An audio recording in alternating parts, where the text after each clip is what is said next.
आज नीतीश जी और तेजस्वी जी आए हैं। मैं आपका स्वागत कर ही रहा हूं और लड़ाई तो आज शुरुआत हो गई है। मैंने जैसे अभी आपको कहा, जब हम अंदर बात कर रहे थे तो एक ज्याला शुभ शकुन असं म्हणतो कि इतने दिनों से हमारी लड़ाई चल रही थी सर्वोच्च न्यायालय में। आज आप भी आ गए और वो निर्णय भी आ गया। इस देश में अब प्रजातंत्र, उसकी रक्षा करना हमारा काम है। जैसे सर्वोच्च न्यायालय ने कहा कि अगर मैं रिजाइन नहीं करता, मैं इस्तीफा नहीं देता, तो शायद मैं वापस मुख्यमंत्री बन जाता। मैं मेरे लिए नहीं लड़ रहा हूं, मेरी लड़ाई जनता के लिए है, मेरे देश के लिए, मेरे राज्य के लिए है। और भले हम इसके पहले राजनीति में विवाद तो होते रहते हैं, लेकिन एक मत तो हमारा हो गया है कि इस देश को हमें बचाना है, संविधान को बचाया है। और इसलिए आप यहाँ आए हैं, हम मिलकर पूरे, आप तो पूरे देश में घूम रहे हैं, सबके घर जा रहे हैं, हम सब मिलकर ये जो अपने देश को फिर से एक बार गुलाम बनाना चाहते हैं, उनको घर भेजेंगे। और मुझे पक्का भरोसा है पूरी जनता हमारा इंतजार कर रही है।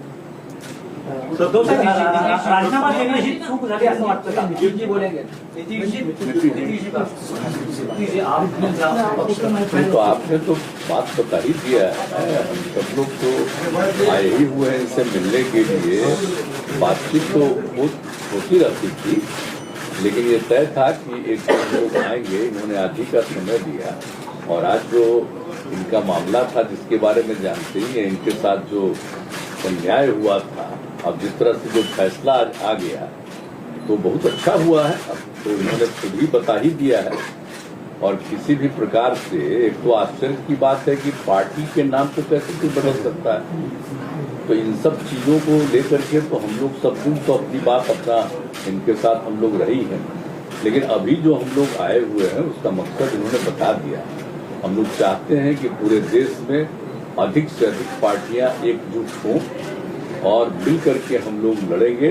तो आज जो केंद्र में है वो पूरे देश के लिए कोई काम नहीं कर रहे हैं और समझ लीजिए इतिहास बदल रहा है। इसलिए इन सब चीजों को देखते हुए अपने देश के हित में और आजादी की लड़ाई हुई और किस तरह से देश आजाद हुआ है और कितना ज्यादा काम होता रहा है पहले से, काम तो करते नहीं। अब आप सब लोग मीडिया के साथी, हम आपका नमन करते हैं, आपके हम खिलाफ नहीं कुछ बोल सकते, लेकिन हम जानते हैं ना कि आप लोगों के ऊपर भी किस तरह से किया है कब्जा।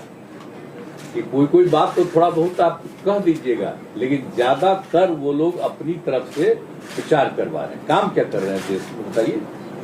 कहीं कोई काम हो रहा है? और अलग अलग राज्यों में दूसरे पार्टी के लोगों ने जो काम किया है उसके बारे में तो उतना चर्चा भी नहीं होता है। तो इसीलिए देश के हित में जरूरी है कि भाई देश आगे बढ़े और आपस में किसी तरह का विवाद नहीं होना चाहिए। कोशिश क्या हो रही है, समाज में एक तरह का विवाद पैदा हो, और ये नहीं होना चाहिए। सब में एकता, हिंदू मुस्लिम कोई भी जाति के हों, सब में कोई विवाद नहीं होना चाहिए, एकता रहनी चाहिए। तो हम लोग तो यही चाहते हैं कि ज्यादा से ज्यादा पार्टियां एक साथ मिल करके काम करेंगी। और इस बीच में बहुत लोगों से बातचीत हो गई है। आज तो इनसे ऐसे हमारी बातचीत हम लोगों की होती रहती आई ही है, आज भी बात करेंगे। अब इसके बाद ये तय होगा कि कब मीटिंग सब लोगों की होनी। तो अभी तो एक राउंड आप जानते ही हैं, पिछले महीने भी हम लोगों ने बातचीत किया और जिस तरह से बातचीत हुई है अनेक पार्टियों से, बहुत लोगों से बहुत अच्छी बातचीत हो गई है। अब उसके बाद आगे जो करना होगा वो हम लोग करेंगे। लेकिन अभी तो आए हैं, बस यही मकसद है इनका और हम लोगों का विचार तो एक ही है ना, भाई देश के हित में काम करेंगे। कोई तरह से जो हमारा पुराना इतिहास है देश का, उसको बिल्कुल कायम रखेंगे। तो ये सब चीजों के लिए करेंगे। ये लोग तो अपना कर रहे हैं ना, ये लोग आजादी की लड़ाई से क्या मतलब था, जिनको कोई मतलब नहीं। अब वो सोच लीजिए कितना कोई काम हो रहा है, अपने अपने ढंग से नई नई चीजों का नामकरण कुछ भी होते रहता, तो विचित्र बात है।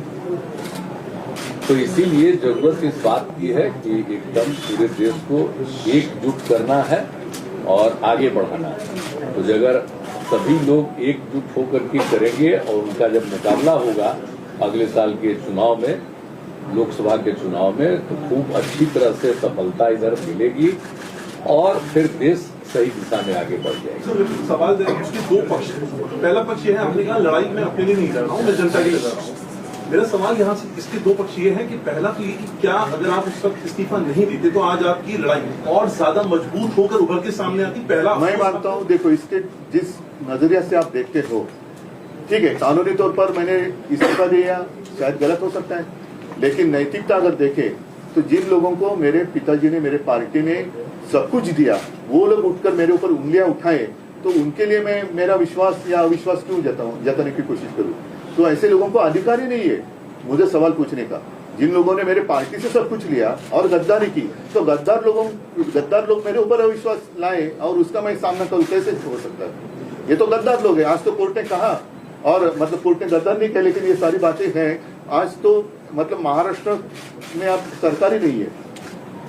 नैतिकता तो अभी जैसे मैंने नैतिकता का पालन किया, तो अगर इस मुख्यमंत्री में जरा भी कोई नैतिकता होगी तो मुख्यमंत्री उप मुख्यमंत्री ने इस्तीफा देना चाहिए, जैसे मैंने दिया।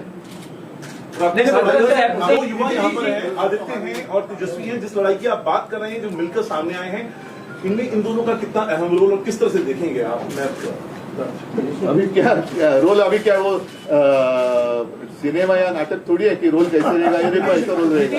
ये रोल तो नीतीश जी, जब ये विपक्ष लोग यूनिटी की बात इकट्ठा ला रहे हैं, विपक्ष का चेहरा कौन बनेगा? आपकी कुछ कोशिश? ठीक है, चलो अभी तो हम इकट्ठा आ रहे हैं। सबको एकजुट करना चाहते हैं, लेकिन अपना कुछ नहीं करना चाहते हैं, ये जान लीजिए। हम तो सिर्फ चाहते हैं कि सब एकजुट हो, मिल करके सब लोग लड़े और हम लोग मिल करके पूरा का पूरा सिद्धांत बना के चले और देश को आगे बढ़ाएं। लेकिन चेहरा कौन रहेगा? नीतीश जी, बिहार में वो नहीं बनना है, और जो भी बनेंगे तो सब मिलके सबको आगे बढ़ाएंगे। बिहार में मीटिंग का डेट तय हुआ है, मीटिंग का डेट तय हुआ है बिहार में। बिहार में मीटिंग का डेट है बिहार में, बताएंगे। उद्धव जी, उद्धव जी,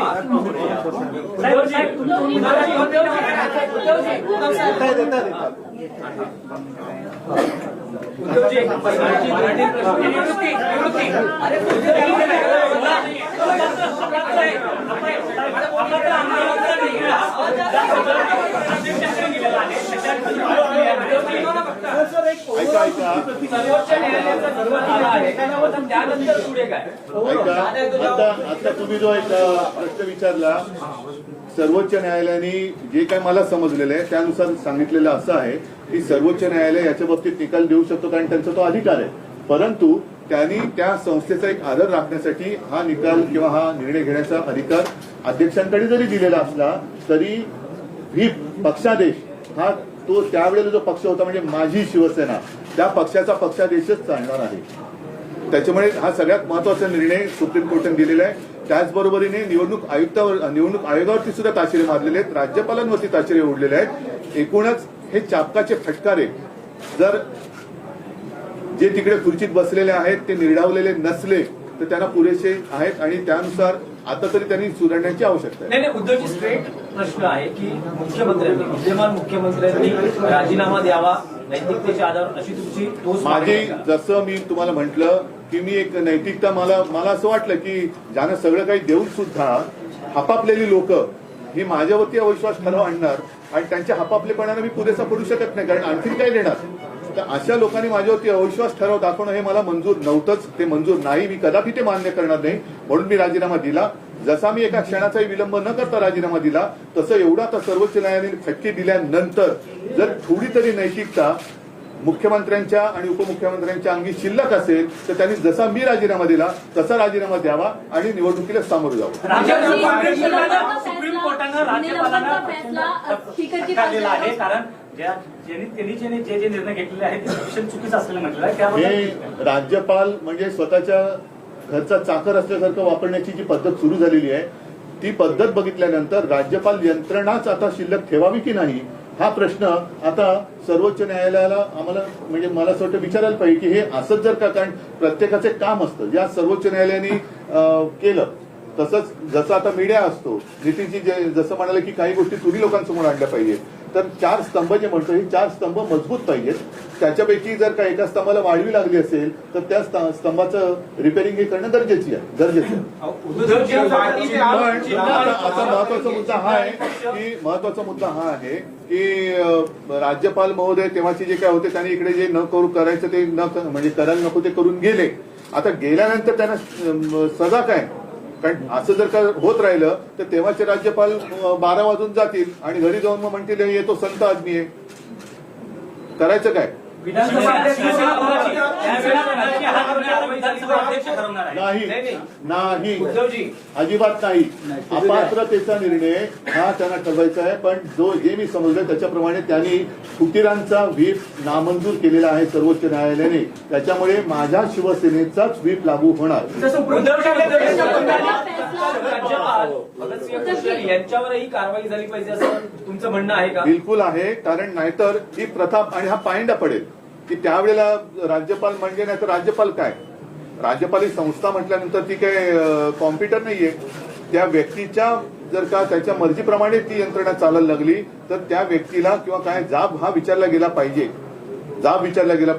नाहीतर तो पायंडा पुढे पडेल. प्रत्येक राज्यपाल हेच म्हणतील की आम्हाला काय आमच्या काळात त्यांचे 12 वाजून जायचंय, निकाल येईलपर्यंत आम्ही आमच्या घरी पोहोचलेलो असू. निवडणूक आयोगानं तुमचं पक्षाने चिन्ह काढलं पण आज कोर्टाने असं म्हटलेलं आहे निकाल देताना की शिवसेना त्यावर कोणी दावा करू शकणार नाही. म्हणजे शिवसेना तुमच्याकडे राहील असं एक नक्कीच आहे. आणि तर मग आता चिन्ह आणि पक्षाबाबतीत आमचं आर्ग्युमेंट हेच आहे की निवडणूक आयोगाचं काम हे निवडणूक आयोगाने त्यांच्या चौकटीत केलं पाहिजे. निवडणूक आयोग म्हणजे ब्रह्मदेव नाहीये. राज्यपाल म्हणजे ब्रह्मदेव तर अजिबातच नाहीये. त्यांना आता राज्यपाल मानायची की नाही, ती संस्थाच ठेवायची की नाही हाच आता एक विचार त्याची चर्चा झाली पाहिजे. पण निवडणूक आयोग हे निवडणुकीपुरतं मर्यादित असतं. मतांच्या टक्केवारीवरती एखाद्या पक्षाला मान्यता देणं, नोंदणी देणं आणि त्याला निवडणूक चिन्ह देणं हे त्यांचं काम असतं. नाव देणं, नाव काढणं हे त्यांचं काम नाही. आम्ही ते मानणार नाही. कारण शिवसेना हे नाव देताना निवडणूक आयोगाची परवानगी घेऊन बाळासाहेबांनी शिवसेनेची स्थापना केलेली नव्हती. त्याच्यामुळे कदापि शिवसेना हे नाव दुसऱ्याला आम्ही घेऊ देणार नाही. तो निवडणूक आयोगाचा घटनाबाह्य अधिकार आहे. कारण नाव, धनुष्यबाण आणि हे त्या मतांच्या टक्केवारीवरती ठरवण्याचा अधिकार कदाचित किंवा निवडणूक आयोगाला आहे. जसं आता काही पक्षांची राष्ट्रीय पक्ष म्हणून मान्यता काढली ते तुम्ही मतांच्या टक्केवारीवरती नोंदणी करू शकाल पण नाव नाही काढू शकत. नाही असं आहे की उद्या मी निवडणूक आयुक्तांचंच नाव बदलून वेगळं काय केलं तर काय होईल? तर त्याच्यामुळे ते माझं शिवसेना नाव नाही काढू शकत नाही आणि आम्ही काढू देणार नाही. आम्ही शिवसेना म्हणूनच राहणार.